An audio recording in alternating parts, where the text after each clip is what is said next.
Good morning class.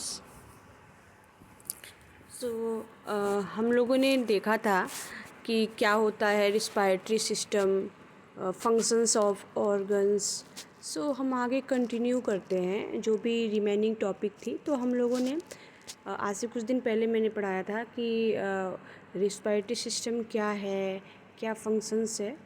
तो फिर से हम स्टार्ट करते हैं। What is the respiratory system, physiology of respiratory system. So हम लोगों ने सारे ऑर्गन्स के फंक्शंस देख लिए थे। अब हम देखते हैं कि रिस्पायरेटरी सिस्टम का ओवरऑल फंक्शंस क्या है, वो भी मे बी हम लोग देख ही लिए थे। ठीक है, तो इसका मेन काम क्या है, ऑक्सीजन को सप्लाई करता है और कार्बन डाइऑक्साइड को डिस्पोज करता है। देन फिल्टर इंस्पायर एयर, जो भी इंस्पायर एयर है, जो भी इनहेल एयर करता है उसको फिल्टर करता है। उसके बाद प्रोड्यूस साउंड। उसके बाद क्या है, clear the body from the excess water and the heat. इसके अलावा कंट्रोल ब्लड पीएच। तो these are the function, overall function of the respiratory systems. Now start the what is the breathing। तो breathing is a consist of two cycle phase। कौन कौन सा, inhalation और exhalation। What is the inhalation? Also called inspiration। inhalation is also called inspiration। हम inhalation को क्या कहते हैं, inspiration भी कहते हैं। Draw gases into the lungs. इसमें क्या होता है, जो भी गैस हम ड्रॉ करते हैं वो कहाँ, in lungs, into the lungs मतलब लंग्स के अंदर। नेक्स्ट क्या है, acceleration, also called expiration. Acceleration को क्या कहते हैं हम, एक्सपायरेशन कहते हैं। Force gases out of the lungs. यहाँ पे क्या करेंगे, गैसेज का फोर्स आउट करते हैं, कहाँ से, in out of the lungs like carbon dioxide। respiratory event, so there are the three respiratory event। first pulmonary ventilation, next external respiration and next internal respiration। तो now start pulmonary ventilation, exchange of the gases between the lungs and atmosphere। In this condition exchange of the gases between the lungs and atmosphere। यहाँ पे जो gases का exchange हो रहा है वो किसके बीच में हो रहा है, लंग्स और एटमॉस्फेयर में। किस में, पल्मोनरी वेंटिलेशन में। External respiration, exchange of the gases between the alveoli and pulmonary capillaries. External respiration में क्या होता है, जो भी गैस का एक्सचेंज होता है किसके बीच में होता है, alveoli and pulmonary capillaries. Internal respiration में क्या होगा, exchange of the gases between the systemic capillaries and tissue cells. यहाँ पे जो भी इंटरनल रिस्पिरेशन हो रहा है किसके बीच में हो रहा है, सिस्टमिक कैपिलरीज और टिश्यूज के बीच में। तो this is the respiratory event. तो this is the diaphragm, like side way and anterior way। Look at here। Next phase of the pulmonary ventilation। So inspiration or inhalation, first phase, a very active process that the required input of energy, the diaphragm contract moving the downward and flattening। ठीक है, जो first phase होता है pulmonary ventilation में उसमें होता है inspiration और इनहेलेशन। इसमें क्या होता है, ये एक एक्टिव प्रोसेस है जिसमें कि इनपुट एनर्जी की ज़रूरत होती है। इसमें क्या होता है, डायफ्राम कॉन्ट्रैक्ट करता है और मूव हो रहा है कहाँ पे, डाउनवर्ड एंड फ्लैटिंग मूड में। नेक्स्ट क्या है, एक्सपायरेशन और एक्सलेशन। इसमें क्या होगा, a passive process that take the advantage of the recoil properties of the elastic fiber। The diaphragm relax the elasticity of the fiber of the lungs and the thoracic cage, allow them to return to their normal size and shape। यहाँ पे क्या होगा, कि जो expiration inhalation में क्या होता है कि ये एक पैसिव प्रोसेस होता है। इसमें क्या होता है कि जो इलास्टिक फाइबर्स है वो क्या होता है, उसका recall of the elastic fibres and diaphragm जो होता है वो रिलैक्स मूड में जाता है। और उसके अलावा क्या है, electricity of the lungs and the thoracic cage allow करता है किसको, return the normal size and shape. मतलब जब इनहेलेशन करते हैं तो जब एक्सलेशन का टाइम होता है तो इनहेलेशन में क्या होता है, डायफ्राम जो होता है उसकी साइज बढ़ जाती है, मतलब चेंज हो जाती है, डाउनवर्ड की तरफ शिफ्ट होता है। बट जब एक्सलेशन का टाइम आता है तो जो डायफ्राम है उसका शेप साइज नॉर्मल हो जाता है और रिलैक्स मूड में आ जाता है। तो this two process are the happen when the phrenic nerve stimulation. Next क्या है, लंग्स वॉल्यूम। अब लंग्स वॉल्यूम क्या क्या होता है, लंग्स वॉल्यूम में फर्स्ट होता है मिनट वेंटिलेशन। तो क्या होता है मिनट वेंटिलेशन, तो minute ventilation per minute 12 breath per minute 500 ml per breath 6 litre per minute total lungs capacity होता है ये। नेक्स्ट क्या है, tidal volume. Tidal volume inspire और expire with each normal per breath is to 500 ml। मतलब इसे हम tidal value किसे करेंगे, हम इंस्पायर और एक्सपायर करते हैं विथ नॉर्मल वैल्यू के साथ, तो उसे हम टाइडल वैल्यू करते हैं। और कितना होता है, 500 ml होता है। एक्सपायरेटरी रिजर्व वैल्यू क्या होती है, एक्सपायरेटरी रिजर्व वॉल्यूम होती है maximum volume that can be inspire over the inspiration of a tidal volume. Normal breath use the during the exercise excretion. Male 3100 ml, female 1900 ml। It's means maximum volume जो हम inspire करते हैं over the expiration of the tidal value, तो उसे जो normally use करते हैं तो उसे ड्यूरिंग द एक्सरसाइज एक्सक्रेशन, मतलब उसे हम क्या कहेंगे, इन्हें इंस्पायरेटरी रिजर्व वैल्यू। अभी कितना होता है, मेल में अलग होता है, फीमेल में अलग होता है। मेल में आपका 3100 होता है और फीमेल में 19 ml होता है, 1900 ml होता है। एक्सपायरेटरी रिजर्व वैल्यू का मतलब क्या होता है, maximum volume can be expire after the expression. मतलब इधर क्या होता है कि मैक्सिमम जो इंस्पायरेटरी में क्या होता है, जो मैक्सिमम हम इंस्पायर कर रहे हैं आफ्टर द इंस्पायर, उसी तरह से यहाँ पे क्या होगा, maximum value after the expire, मतलब जो हम एक्सपायर कर रहे हैं एयर को, जो एक्सप्रेशन मतलब कर रहे हैं, जैसे कि जो भी हम एक्सपायरेशन कर रहे हैं, तो मैक्सिमम लेवल पे अगर हम कर रहे हैं आफ्टर द एक्सपायरेशन, तो उसको हम क्या करेंगे, क्या बोलेंगे, उसको हम बोलेंगे एक्सपायरेटरी रिजर्व वैल्यू। तो कितना होता है, मेल में होता है 1200 ml, फीमेल में 700 ml। रेजिडुअल वॉल्यूम क्या होती है, residual volume that remain in the lungs after a maximum expiration. Male में अलग होता है, फीमेल में अलग होता है। जब हम एक्सपायरेशन कर लेते हैं, एक्सपायरेशन कर लेंगे तो क्या है कि हम जो नॉर्मल उसके बाद से जो जैसे कि मैक्सिमम लेवल पे एक्सप्रेशन कर लिया, उसको ही हम क्या कहेंगे, और जो रिमेन बच जाएगा उसके बाद जो बच जाएगा हमारे लंग्स में, उसको हम रेजिडुअल वैल्यू कहेंगे। कितना होता है, फीमेल मेल में 1200 और फीमेल में 1100। नेक्स्ट होता है expiratory capacity. Expiratory capacity is the sum of the tidal volume and expiratory reserve value.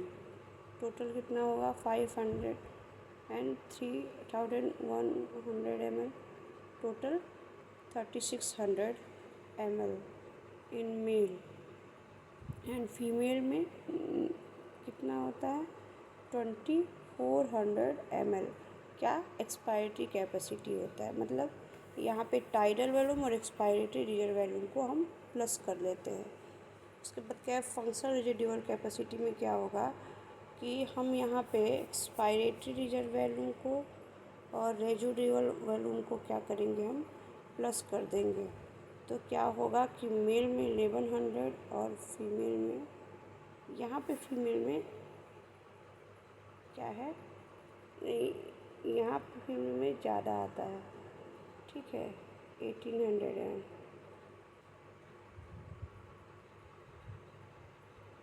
Vital capacity,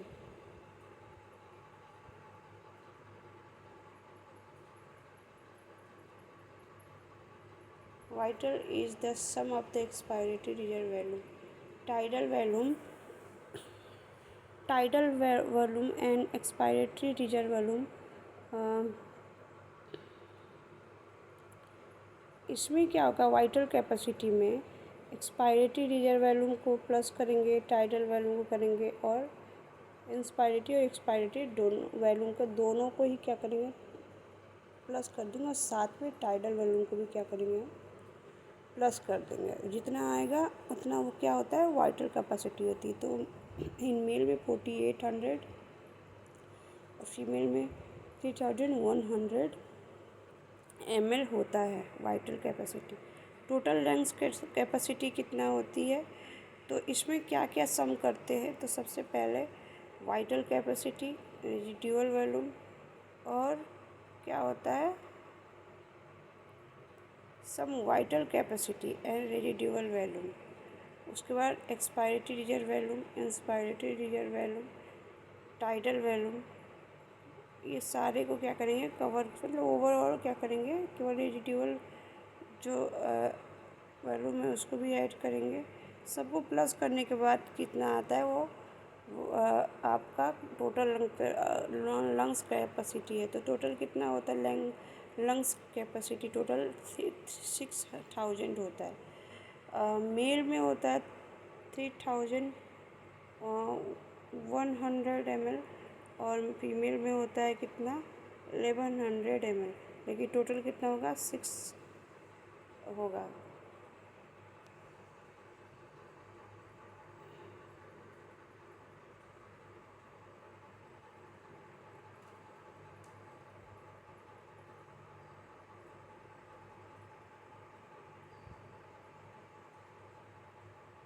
next क्या है, फिजियोलॉजी ऑफ रिस्पिरेशन। तो what is the physiology of respiration. So first one, physiology of respiration, the process of gas exchange of the body called respiration. It is the 3 basic step, means जो process है gas exchange होने का body से, उसको body में, उसको हम क्या कहते हैं, उसको हम कहते हैं रिस्पिरेशन। और ये कितने स्टेप में होते हैं, 3 स्टेप में होते हैं। सबसे पहले pulmonary ventilation, next external pulmonary respiration, उसके बाद इंटरनल टिश्यू रिस्पिरेशन। तो this is the physiology of respiration. It is the inhalation and exhalation of the air involve the exchange of air between the atmosphere and alveoli of the lungs. So this is the pulmonary circulation. Next, external respiration. It is the exchange of the gases between the alveoli of the lungs and blood pulmonary capillaries across the respiratory membranes. External respiration में क्या होता है, जो gas exchange हो रहा है वो alveoli and lungs के बीच में हो रहा है। The blood is pulmonary capillaries across the respiratory membrane. जो भी pulmonary capillaries इसका गैस एक्सचेंज कर रही है वो across the respiratory membrane. In the process of pulmonary capillaries, blood gain oxygen and lose carbon dioxide. इसमें क्या होता है कि pulmonary capillaries blood gain करती है ऑक्सीजन को और लूज करती है कार्बन डाइऑक्साइड को। इंटरनल टिश्यू रिस्पिरेशन में क्या होगा, it is the exchange of gases between the blood in systemic capillaries and tissues. में टिश्यूज या सिस्टमिक कैपिलरीज के बीच गैस एक्सचेंज होती है। इस स्टेप में क्या होगा, ऑक्सीजन क्या होगा, लूज होगा, और कार्बन डाइऑक्साइड क्या होगा, गेन होगा। तो एक मेटाबॉलिक रिएक्शन है जिसमें कंज्यूम होता है ऑक्सीजन और गिव ऑफ होता है क्या, कार्बन डाइऑक्साइड, इसमें क्या होता है, एटीपी प्रोड्यूस होता है जिसको सेलुलर रिस्पिरेशन भी हम कहते हैं। नेक्स्ट है इनहेलेशन। इनहेलेशन में क्या होता है, breathing in is the inhalation. जो ब्रीथिंग हम करते हैं उसको इनहेलेशन कहते हैं। इसमें each inhalation the air pressure inside the lungs is the equal to air pressure of the atmosphere. इसमें जो भी हम एयर प्रेशर लंग्स के अंदर रहते हैं वो इक्वल होता है, एटमोसफियर के बराबर होता है, विच इज़ अबाउट 760 mmHg। इसमें कितना होता है, 760 mmHg होता है। Air the flow into the lungs pressure inside the alveoli must become the lower than the atmospheric pressure. Air flow होता है लंग्स में, यहाँ पे जो इनसाइड प्रेशर होता है एल्वेलाई का वो मस्ट बिकम होता है लोअर एटमॉस्फेरिक प्रेशर। एल्वेलाई में जो प्रेशर होता है वो एटमॉस्फेरिक के लो होता है। The condition is the achieve by the increasing the size of the lungs. इस कंडीशन में क्या होता है, जो साइज है उसकी लंग्स की साइज जो है वो इंक्रीज हो जाएगी। नेक्स्ट है एक्सलेशन। एक्सलेशन क्या है, इसमें ब्रीथिंग जो होती है, ब्रीथिंग आउट और acceleration start when the expiratory muscles relax. ये कब स्टार्ट हो जाए, जब एक्सपायरेटरी मसल्स है वो क्या रिलैक्स हो जाएगी, देन ये स्टार्ट होता है। एक्सेल का इसमें प्रोसीजर होता है। ऐसे डायफ्राम रिलैक्स हो जाता है, it is dome move superiorly and owing to the elasticity as the external intercostal relax the ribs of depress। मतलब इसमें रिब्स जो होगा डिप्रेस होगा, इंटरकॉस्टल मसल रिलैक्स हो जाएगा और डायफ्राम पूरा दोबारा से अपनी डोम पोजीशन में आ जाता है। The pressure in the lungs is the greater than the pressure of the atmosphere. यहाँ पे एटमोसफियर से ज़्यादा लंग्स में प्रेशर होता है। Normal acceleration during the quick breathing. जब हम ब्रीथिंग करते हैं तो क्या होगा, क्विक ब्रीथिंग कर देंगे तो हम इसमें एक्सलेट करेंगे, नॉर्मल एक्सलेशन करेंगे। Next it is the passive process because the muscular contraction are the involve. इसमें क्या होगा कि एक पैसिव प्रोसेस होता है क्योंकि ये मस्कुलर कॉन्ट्रैक्शन इसमें इन्वॉल्व होता है। The instead the acceleration result from elastic recall of the chest wall and lungs. यहाँ पे क्या होगा कि इलास्टिक रिकॉल हो जाएगा चेस्ट वॉल का। Acceleration both of which have the natural tendency spring the back after they have the stretches। जब भी क्या करता है ये नेचुरली टेंडेंसी होती है कि जो स्प्रिंग बैक होता है after have the stretch to the inwardly directed force contribute to the elastic recall। क्या कहता है, the recoil of the elastic fibre that they were stretched during the inhalation. जब क्या करेंगे, ये जो इलास्टिक रिकॉल फाइबर्स है वो क्या होगा, स्ट्रेच हो जाएगा ड्यूरिंग द इनहेलेशन। और the inverted pull of the surface tension कब, due to the film of the alveolar fluid. जब एल्वोलर फ्लूइड बढ़ता है तो क्या होता है कि इनवर्ड हो जाता है सरफेस टेंशन किसका, जो भी इलास्टिक फाइबर्स है उसका। नेक्स्ट क्या है, तो ये सब क्या है कि ये जो एटमॉस्फेयर प्रेशर कितना है, ठीक है, और हमारी एल्वेलाई की क्या प्रेशर है, क्या डिक्रीज होता है, जो भी thoracic capacity increase in size in volume lungs expand और during the normal quick inhalation diaphragm external intercostal contact during the laboured inhalation. तो ये दिख रहा है साइज आपको, ऐसे हो जाता है साइज। यहाँ पे क्या है कि आपकी जब हम इनहेल करते तो बढ़ जाती है, जब एक्सहेल करते साइज छोटी हो जाती है। तो ये कंडीशंस है। नेक्स्ट है एक्सटर्नल रिस्पिरेशन और पल्मोनरी गैस एक्सचेंज। तो पल्मोनरी गैस एक्सचेंज देखते हैं।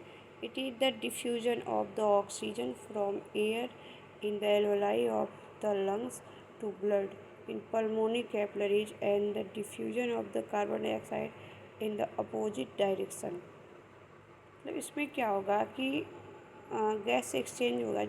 तो ये एक डिफ्यूजन है किसका, ऑक्सीजन का। इसमें क्या होगा, from air in the alveoli of the lungs to the blood pulmonary capillaries and the diffusion of carbon dioxide in the opposite direction. जब ऑक्सीजन का डिफ्यूजन होता है एयर से एल्वेलाई में, alveoli of lungs to blood in pulmonary capillaries and diffusion में हो, देखिए इसका जब ऑक्सीजन का डिफ्यूजन होता है तो किस में होता है, एयर से लेके जो लंग्स की एल्वेलाई है एंड पल्मोनरी कैपिलरीज, और जो डिफ्यूजन होता है कार्बन डाइऑक्साइड का वो अपोजिट डायरेक्शन में होता है। अब यहाँ पे क्या है कि आप देख रहे हैं कि जो एल्वेलाई है या पल्मोनरी कैपिलरीज है, सिस्टमिक कैपिलरीज कह सकते हो, उसमें हो रहा है, लेकिन कार्बन डाइऑक्साइड का अपोजिट डायरेक्शन में होता है। External respiration in the lungs convert the deoxygenated blood uh, depleted of the some oxygen coming from the right side of the heart into the oxygenated blood saturation with the oxygen that return to the left side of the heart। इसमें क्या होगा कि जब deoxygenated blood है वो क्या होता है, वो कहाँ आता है, right side of the heart. पर जो ऑक्सीजनेटेड ब्लड होता है वो कहाँ आएगा, return back in the left side of the heart. तो ये एक्सटर्नल लंग्स कन्वर्ट हो, एक्सटर्नल रिस्पिरेशन में क्या होता है, ये कन्वर्ट होता है इन लंग्स एरिया में से deoxygenated right and oxygenated left side. At the blood flow through the pulmonary capillaries, जो ये ब्लड फ्लो होता है वो पल्मोनरी कैपिलरीज में होता है। It pick up oxygen from alveolar air and unload carbon dioxide into the alveolar air। This process is called exchange of the gases। The process is carried by the diffusion। क्या होता है इसमें कि जो भी हम फ्लो करते हैं पल्मोनरी कैपिलरीज में, ठीक है, उसे हम जो भी ब्लड फ्लो होता है through the pulmonary capillaries, it pickup, यहाँ पे क्या होगा, ऑक्सीजन को एल्वोलस से क्या कर रहे हैं हम, मतलब पिकअप कर रहे हैं और टेक एंड अनलोड कर रहे हैं। अनलोड किसको, कार्बन डाइऑक्साइड को, कहाँ से, एल्वोलर एयर से। तो इस प्रोसेस को हम क्या कहेंगे, gas exchange. In the sense कि ऑक्सीजन को क्या कर रहे हैं हम यहाँ पे एल्वोलर से ऑक्सीजन को क्या करेंगे, पिकअप करेंगे और अनलोड करेंगे कार्बन डाइऑक्साइड को, कहाँ से, एल्वोलर से। तो इस प्रोसेस को हम क्या कहेंगे, गैस एक्सचेंज। और यहाँ पे हम लोग देखिए एक्सटर्नल रिस्पिरेशन में क्या लिखा था कि यहाँ पे कन्वर्ट हो रहा है, मतलब लंग्स फिल्टर कर रहा है डीऑक्सीजनेटेड को ऑक्सीजनेटेड ब्लड फॉर्म में। अब डीऑक्सीजनेटेड कहाँ आता है, right side of the heart, and oxygenated कहाँ आता है, left side of the heart. और हम लोग सबसे पहले देखे थे ऑक्सीजन, बेसिकली जो ऑक्सीजन डिफ्यूजन हो रहा है वो कहाँ पे और किसके बीच में हो रहा है, और जो कार्बन डाइऑक्साइड डिफ्यूजन हो रहा है कहाँ पे हो रहा है और किसके बीच में हो रहा है। तो this is the external respiration of pulmonary gas exchange. अब नेक्स्ट आता है इंटरनल रिस्पिरेशन। इसमें क्या होगा, left ventricle pump oxygenated blood into the aorta through the systemic arteries to systemic capillaries। The exchange of oxygen and carbon dioxide between the systemic capillaries and tissue cell is called internal respiration और systemic gas exchange। जो left ventricle का काम क्या है, वो pump करता है oxygenated blood into the aorta and through किसके द्वारा, systemic arteries to systemic capillaries. और यहाँ गैस एक्सचेंज होता है oxygen and carbon dioxide between the systemic capillaries and tissue cell is called internal respiration और सिस्टमिक गैस। जो भी gas exchange हो रहा है वो किसके बीच में हो रहा है, सिस्टमिक कैपिलरीज और टिश्यूज के बीच में। तो इसे हम क्या कहेंगे, इंटरनल रिस्पिरेशन और सिस्टमिक गैस एक्सचेंज। नेक्स्ट आता है ऑक्सीजन ट्रांसपोर्ट। तो what is the oxygen transport, तो oxygen does not the dissolve easily in water, so only about 1.5% of the inhaled oxygen is dissolve in blood plasma. तो मतलब जो oxygen है वो क्या होता है, ईजी डिजॉल्व नहीं होता है वाटर के साथ, तो कितना अराउंड 1.5% डिजॉल्व होता है। तो जो फर्स्ट होता है इसमें क्या होगा कि मतलब इसमें दो फेज होता है, एक होता है डिजॉल्व फॉर्म में होता है इन प्लाज्मा वाटर के साथ, और दूसरा होता है हीमोग्लोबिन के साथ। ठीक है, तो ये दो तरीके से ट्रांसपोर्ट होता है। तो अराउंड 1.5% होता है वो किसके साथ डिजॉल्व होता है, ब्लड प्लाज्मा जो वाटर होती है उसके साथ डिजॉल्व हो जाता है। तो एक ये है प्रोसेस, कहाँ प्रोसेस होता है ऑक्सीजन ट्रांसपोर्ट का। तो which is mostly water, about 98.5% of the blood oxygen is the bound in haemoglobin in red blood cell. क्या है कि 98.5% जो ब्लड है उसके साथ बाउंड होती है हीमोग्लोबिन के साथ। Each 100 ml of the oxygenated blood contain to equivalent of the 20 ml of the gaseous oxygen। अगर ऑक्सीजन 100 ml है, जो भी अगर जैसे मान लो कि जब जो 100 ml ऑक्सीजनेटेड ब्लड है तो उसमें कितना कंटेन होगा कितना क्वांटिटी होगा ऑक्सीजन का, तो 20 ml ऑक्सीजन होगा 100 ml ऑक्सीजनेटेड ब्लड में। The heme portion of the hemoglobin contain 4 atoms, iron, each capable of the bind to the molecules of oxygen।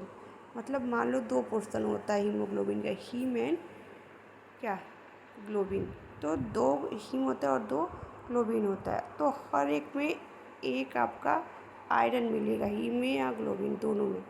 तो चार अगर एटम है तो वो चार ऑक्सीजन को बाइंड करता है। तो the 98.5% of the oxygen that bind in the haemoglobin. तो कितना होता है ऑक्सीजन से 98.5% हीमोग्लोबिन बाइंड होता है। Oxygen and haemoglobin bind in easily reversible reaction to form the oxy haemoglobin. जब बाइंड होता है ऑक्सीजन से हीमोग्लोबिन तो रिवर्सिबल रिएक्शन होता है, जिस और क्या फॉर्म होता है, ऑक्सी हीमोग्लोबिन। ठीक है, नेक्स्ट क्या है, as a blood flow through the tissue capillaries the iron oxygen reaction reverse.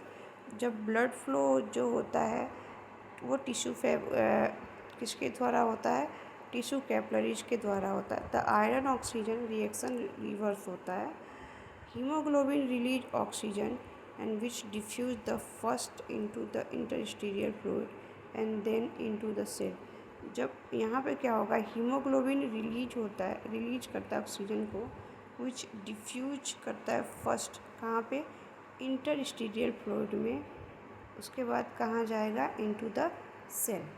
तो this is the oxygen transport. But इसको जो कैसे वो जो बना हुआ है, मतलब जो ट्रांसपोर्ट हुआ है वो कैसे हमारी बॉडी यूज करती है, उसमें कुछ फैक्टर इन्वॉल्व होते हैं। Factor affecting the affinity of the haemoglobin for the oxygen. तो all through partial oxygen is the most important factor that determine the percentage of oxygen saturation of the haemoglobin. इसमें क्या होता है कि हम देखते हैं कि ऑक्सीजन सेचुरेशन क्या है हीमोग्लोबिन की। The following 4 factor affecting the affinity of the haemoglobin. कौन कौन सा होता है, acidity, partial pressure of the carbon dioxide, temperature 2 to 3, विस्पो ग्लाइसरीड बीपीजी कहते हैं इसको। तो ये फैक्टर है। अब एसिडिटी में क्या होगा कि acidity increase the pH decrease, जैसे यहाँ पे जब एसिडिटी इंक्रीज होती तो पीएच डिक्रीज हो जाएगा, और the affinity of haemoglobin for the oxygen decrease हो जाएगा, and oxygen dissociate more readily from the haemoglobin. और यहाँ पे क्या है कि जो ऑक्सीजन होगा वो डिसोसिएट हो जाएगा, अलग हो जाएगा किससे, हीमोग्लोबिन से। मतलब यहाँ पे क्या है कि जो मान लो हम लोगों ने जो बाइंड कराया ऑक्सीजन और हीमोग्लोबिन का, तो उसको भाई यूज भी तो करना है टिश्यू को, तो कैसे होगा, कॉज फैक्टर इन्वॉल्व है। और when hydrogen ion bind two amino acid in haemoglobin में, अगर हीमोग्लोबिन में हाइड्रोजन आयन बाइंड हो रहा है अमाइनो एसिड से, तो they alter its structure slightly decreasing the oxygen carrying capacity. अगर हाइड्रोजन आयन बाइंड हो रहा है अमाइनो एसिड से तो क्या होगा, ये अल्टर कर देगा स्ट्रक्चर स्लाइटली, तो डिक्रीज हो जाएगा यहाँ पे क्या है, oxygen carrying capacity. The slower pH drive oxygen of hemoglobin, making more oxygen available for the tissue cell. Next क्या है, ये कैसे बाइंड हो रहा है, कैसे oxygen haemoglobin dissociate curve showing the relationship of pH, ये आप देख सकते हैं। नेक्स्ट देखते हैं partial pressure of the carbon dioxide. Carbon dioxide enter the blood into the temporarily converted in the कार्बनिक एसिड। जब कार्बन डाइऑक्साइड ब्लड में इंटर हो रहा है तो कन्वर्ट कर देता है कार्बनिक एसिड फॉर्म में। It dissociate in the form of the hydrogen ion and bicarbonate ion. So ये क्या होगा, फॉर्म क्या करेगा, हाइड्रोजन आयन और bicarbonate ion. So in red blood cells the hydrogen concentration increase. यहाँ पे रेड ब्लड सेल में क्या होगा, हाइड्रोजन कॉन्सेंट्रेशन इंक्रीज हो जाएगा और पीएच डिक्रीज हो जाएगा। And increase the partial carbon dioxide produce करता है, मोर एसिडिक इन्वायरमेंट हो जाता है which help the release oxygen from the haemoglobin. और यहाँ पे हेल्प करेगा डिसोसिएट होने में ऑक्सीजन को फ्रॉम द हीमोग्लोबिन। तो ये भी क्या करता है, हमारे टिश्यू तक ऑक्सीजन पहुँचाने में हेल्प करता है। ये प्रोसेस है। टेम्परेचर क्या करता है, heat is the by product of the metabolic reaction of the cell. ये मेटाबॉलिक जो सेल का मेटाबॉलिक रिएक्शन है उसके द्वारा ये ऑक्सीजन को रिलीज करता है। And heat release by the contracting of muscle fibre tends to raise body temperature. यहाँ पे क्या है, जो कॉन्ट्रैक्शन करता है जो हमें मसल फाइबर, तो क्या होता है, हमें बॉडी टेम्परेचर मतलब जो बॉडी टेम्परेचर बढ़ जाती है। Metabolically active cell require more oxygen and liberate more acid and heat. जैसे जो एक्टिव सेल्स होता है जो मेटाबॉलिज्म करता है तो उसे रिक्वायर होती है ऑक्सीजन की एंड मोर एसिडिक हीट की। देन इस कंडीशन में क्या होता है, हीमोग्लोबिन से ब्रेक होता है। और यहाँ पे ये सारे दिखाया हुआ है structure showing change the increase the temperature. Next आता है 2,3 वेस्फो ग्लाइसेरिड बीपीजी। इसमें क्या होगा कि BPG is the form in red blood cell when they break down glucose to produce ATP in a process called glycolysis। इसमें क्या होगा कि जब ये फॉर्म कहाँ होगा, रेड ब्लड सेल में होता है। यहाँ पे क्या होगा, when they break down the glucose, जब ग्लूकोज का ब्रेक डाउन होता है तो प्रोड्यूस होता है ATP इस प्रोसेस को क्या कहेंगे, ग्लाइकोलाइसिस कहेंगे। when the BPG combine with the hemoglobin, जब हीमोग्लोबिन से बीपीजी कंबाइन होता है तो इट अनलोड और decrease the bind with oxygen. तो क्या होगा कि ऑक्सीजन जो होगा वो डिक्रीज हो जाएगा, क्या, बाइंडिंग प्रोसेस किसके साथ, हीमोग्लोबिन के साथ। समझ आया। तो इस केस पे भी क्या है कि ऑक्सीजन हमारी टिश्यू तक पहुंच सकती है, डिसोसिएट हो सकती है किससे, हीमोग्लोबिन से। तो ये these are the 4 factor. Next क्या हम देखते हैं, carbon dioxide transportation. Normal resting condition each 100 ml of the deoxygenated blood contain the equivalent of the 53 ml of the gaseous carbon dioxide. जब नॉर्मल फेज होता है तो 100 ml अगर deoxygenated blood होता है तो इक्विवेलेंट होती है 5300 ml ऑफ द गैसियस किसका, कार्बन डाइऑक्साइड का। अगर 100 ml आपका डीऑक्सीजनेटेड ब्लड है तो उसमें 53 ml of the carbon dioxide मिलेगा। Which is the transported in the blood in 3 main form. ये क्या है, 3 फॉर्म में ट्रांसपोर्ट होता है ब्लड में। कैसे, सबसे पहले डिजॉल्व फॉर्म में होता है जिसमें वो 7% क्या है इसका अमाउंट होता है जो डिजॉल्व फॉर्म में कार्बन डाइऑक्साइड ट्रांसपोर्ट होता है। It dissolve in the blood plasma on the reaching the lungs it diffuse into the alveolar air. अब यहाँ पे क्या होगा कि जो भी जो लंग्स है it diffuse into the alveolar air and is exhale. यहाँ पे क्या होगा, जो भी डिफ्यूज हो रहा है इनटू द एल्वोलर एयर में, जैसे क्या है कि जो भी डिफ्यूजन हो रहा है वो एल्वोलर एयर में हो रहा है एक्सेल के द्वारा। ठीक है, मतलब 7% क्या होता है, डिजॉल्व फॉर्म में ट्रांसपोर्ट होता है क्या, कार्बन डाइऑक्साइड। और इसमें क्या होगा, जो डिजॉल्व होगा वो कहाँ होगा, ब्लड प्लाज्मा में होगा। उसके बाद कहाँ जाएगा, लंग्स में जाएगा। किस फॉर्म में, diffusion in annular air and in exhale. Next क्या है, कार्बनिक कंपाउंड। ये अराउंड कितना होता है, 23% ये ट्रांसपोर्ट करता है कार्बन डाइऑक्साइड का। इसमें क्या होगा कि 23% of carbon dioxide bind with the amino group of the amino acid and protein in blood to form कार्बनिक कंपाउंड।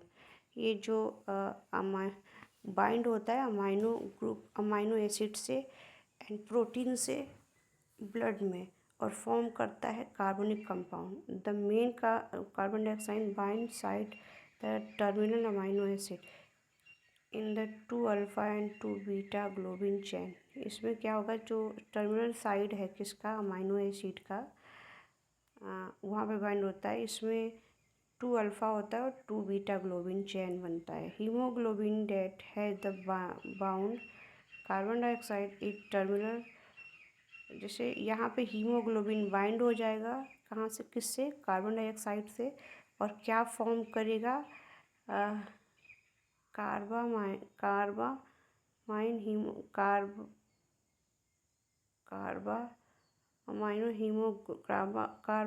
हीमोग्लोबिन फॉर्म कर देगा। ठीक है, नेक्स्ट क्या है, बाइकार्बोनेट आयन। इसमें क्या होगा, the greatest percentage of the carbon dioxide कितना होता है, अब अराउंड 70% ट्रांसपोर्ट होता है बाइकार्बोनेट आयन्स के द्वारा फॉर्म में। It is transported in blood plasma and the bicarbonate ion. यहाँ पे क्या होगा, ये ट्रांसपोर्ट हो रहा है ब्लड में bicarbonate blood plasma as a bicarbonate ion. मतलब जो भी 70% यहाँ पे कार्बन डाइऑक्साइड का ट्रांसपोर्टेशन हो रहा है वो बाइकार्बोनेट आयन के फॉर्म में हो रहा है। Carbon dioxide diffuse into the systemic capillaries and enter red blood cell.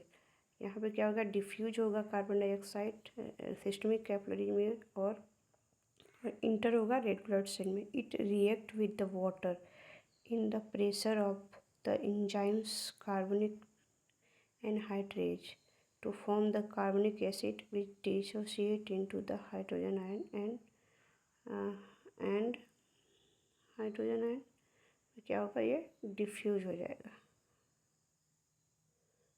And कार्बनिक एसिड फॉर्म में डिफ्यूज हो जाएगा। अब क्या है कि जब यहाँ पे इंटर होगा रेड ब्लड सेल में तो रिएक्ट करेगा वाटर के साथ एंड प्रेजेंट यहाँ पे एक एंजाइम प्रेजेंट होता है carbonic anhydrase.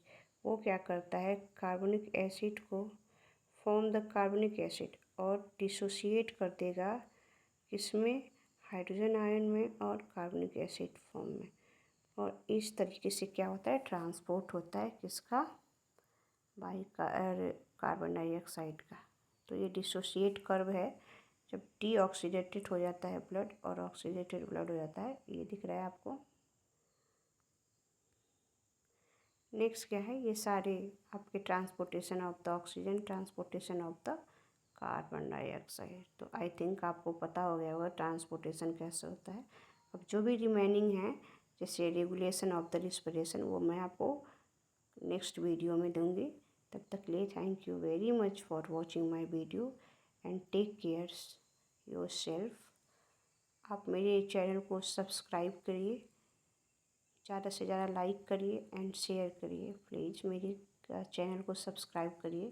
Thank you so much for watching my videos and giving your specific time. Bye bye, take care.